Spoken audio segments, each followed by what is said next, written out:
من الحاجات اللي احنا محتاجينها جدا هي اننا نواظب على دعاء الخروج من المنزل. كلنا بنبقى خارجين من المنزل كل يوم عايزين نعمل حاجة جديدة، عايزين ربنا سبحانه وتعالى يوفقنا في شغلنا، في تعليمنا، في دراستنا، عايزين ربنا سبحانه وتعالى يفتح لنا أبواب الخير. ده مش هيحصل إلا إذا كنت مواظب على دعاء الخروج من المنزل. يعني أنت بتبدأ يومك بالاعتصام بالله سبحانه وتعالى. النبي عليه الصلاة والسلام بيعلمنا فبيقول: إذا خرج الرجل من بيته فقال بسم الله توكلت على الله لا حول ولا قوة إلا بالله، يقال حينئذ هديت وكفيت ووقيت، فتتنحى له الشياطين، فيقول له شيطان آخر: كيف لك برجل قد هدي وكفي ووقي. 3 كلمات بس تقولهم كل ما تخرج من البيت، ربنا سبحانه وتعالى ييسر لك يومك ويوفقك ويكرمك في اليوم اللي انت فيه ده، ويحقق لك كل اللي انت بتسعى إليه إن شاء الله سبحانه وتعالى. إيه ال3 كلمات دول؟ بسم الله توكلت على الله لا حول ولا قوة إلا بالله.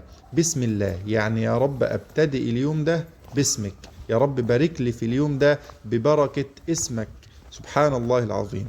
بسم الله توكلت على الله، بتعلن التوكل على الله سبحانه وتعالى، ان انت مش هتعرف تعمل اي عمل في اليوم ده الا اذا ربنا سبحانه وتعالى وفقك تعمله. بتتبرأ من حولك وقوتك الى حول الله وقوته سبحانه وتعالى. ربنا سبحانه وتعالى لو اعانك هتعمل كل الاعمال بسهولة جدا. عشان كده بتقول توكلت على الله لا حول ولا قوة الا بالله. لا حول يعني مفيش تحول من حالة لحالة، أو من حالة فشل لحالة نجاح، أو من حالة ضيق إلى حالة سعة إلا بالله سبحانه وتعالى. ولا قوة إلا بالله، مفيش أي حول، مفيش أي تحول، مفيش أي قوة إلا بالله سبحانه وتعالى.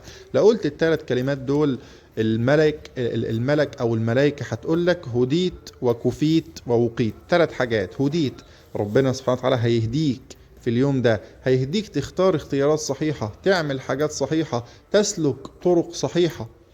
وكفيت، ربنا سبحانه وتعالى هيكفيك. ووقيت، هيقيك، هيحميك. يعني ربنا سبحانه وتعالى هيكفيك من أي شيء أنت خايف منه، هيكفيك هم أي حاجة أنت شايل همها، وسيقيك سبحانه وتعالى، هيحميك من أي حاجة أنت خايف من شرها، هيحميك من أي عدو، من أي شيء مؤذي أنت خايف منه.